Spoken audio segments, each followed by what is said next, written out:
Have you ever really stopped to think about how your computer, well, thinks? How does it store everything? I'm talking about your most important documents, your family photos, all those cat videos. It all boils down to a secret language. And you know what's crazy? It's a surprisingly simple one with just 2 words. So let's dive in and crack the code on the fundamental building blocks of, well, our entire digital world. All right, look at this. It's just a simple smiley face emoji, right? To us, it's a smile, it's a feeling, it's an idea. But to a computer, what is it? I mean, how can a machine made of cold, hard metal and silicon possibly get something so human? The answer is actually way simpler and, honestly, kind of more profound than you'd probably guess. And here it is, 0 or 1.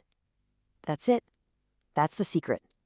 Every single thing that happens inside any digital device, your phone, your laptop, your smartwatch, it all boils down to this one simple binary choice. Off or on, false or true, 0 or 1. This is the absolute bedrock of everything we're going to talk about today. Okay, so let's start with the absolute smallest piece of this whole digital puzzle. We're talking about the bit. So what is a bit? Well, it's just one of those choices, that's all. Think of it like a single light switch that can either be off, that's a 0, or on, that's a 1. It is the absolute indivisible atom of information in the entire digital universe. You can't get any smaller than this. Okay, but here's where it gets really cool. This idea of a bit isn't just some abstract concept floating around in cyberspace. Oh no, it's a real physical thing. Inside your computer's memory, a bit is a tiny little electrical charge. A high voltage means 1, and a low voltage means 0. Or, on a hard drive, it's a microscopic magnetic field pointing one way for a 1 and the opposite way for a 0. It's a real physical state of being. Kind of mind-blowing, right? So a single bit by itself, honestly, it can't do much. It's just a yes or a no. The real magic, the real power, happens when you start grouping them together. This is where we build something way more useful, the byte. Think of a byte as the standard team size in the world of computing. It's always a group of 8 bits, all lined up in a row. And it's this specific arrangement, this team of 8 zeros and ones, where information really starts to mean something.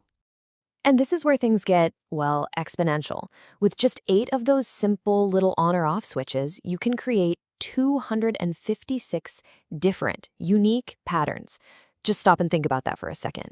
We went from a simple choice of 2 to 256 distinct possibilities. That is a massive leap in complexity. Okay, so we've got this pattern right here. 1001011. It's one of our 256 possible combinations. So what is it? What does it mean? Is it a number, a letter, a piece of a secret code? Well, the thing is, the answer depends completely on what the computer is told to do with it. For example, if a program is just doing some simple math, it might look at this exact sequence of bits and say, okay, that's the number 139. But hold on. What if that same program needs to handle negative numbers? Well, now there's a different set of rules. In that context, that 1 at the very beginning means it's a negative number, and the byte suddenly becomes negative 117.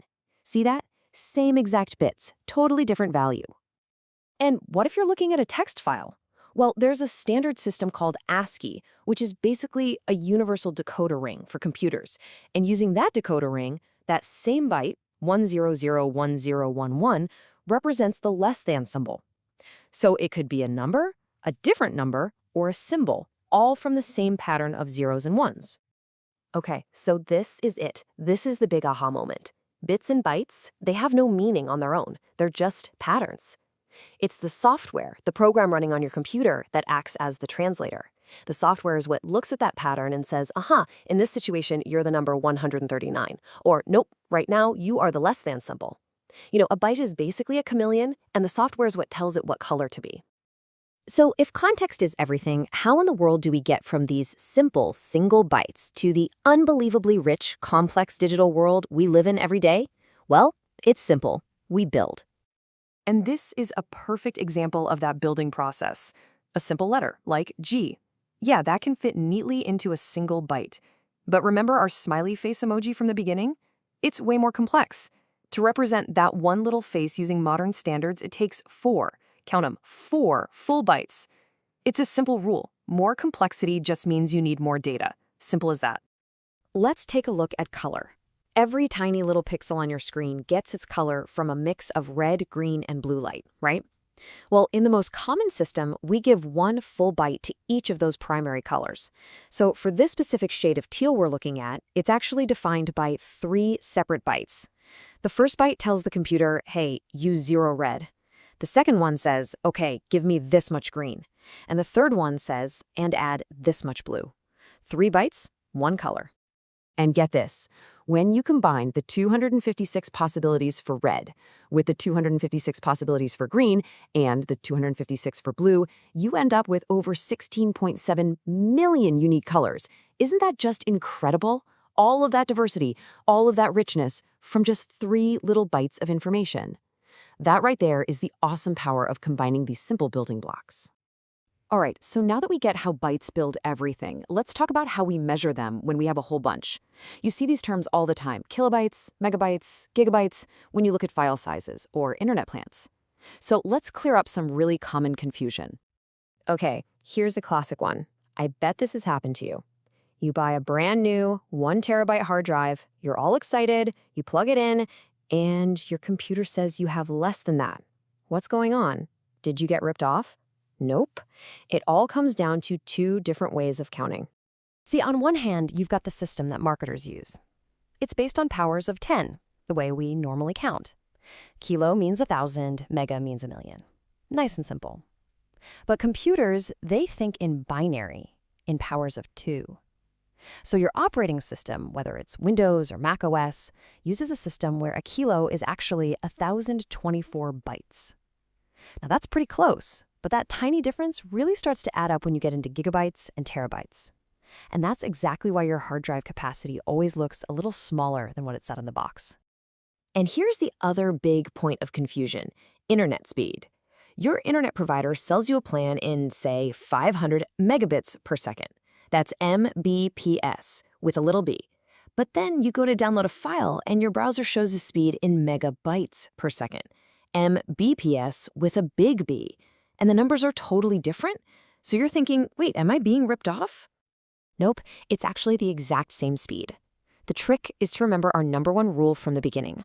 There are 8 bits in every single byte. So if you want to convert from bits to bytes, all you do is divide it by 8. That 500 megabits per second plan, it is 62.5 megabytes per second. It's not slower, it's just a different unit of measurement. It's kind of like comparing inches to feet. So let's just recap. From the simplest possible choice, on or off, 0 or 1, we build an entire language. We group those bits into bytes. We give those bytes meaning using the context of software. And then we combine those bytes to create colors, text, sound, literally everything you are seeing and hearing in this explainer right now. And you know, that leaves us with one last kind of mind-bending thought. If the most complex symphony ever written, the most beautiful work of art ever created, and even the most profound human idea can all be boiled down into just a long, simple list of zeros and ones, what does that really mean about the nature of information itself? It really makes you wonder, what's the next incredible language we're going to build from these simple, tiny blocks? Something to think about. Thanks for joining me on this one.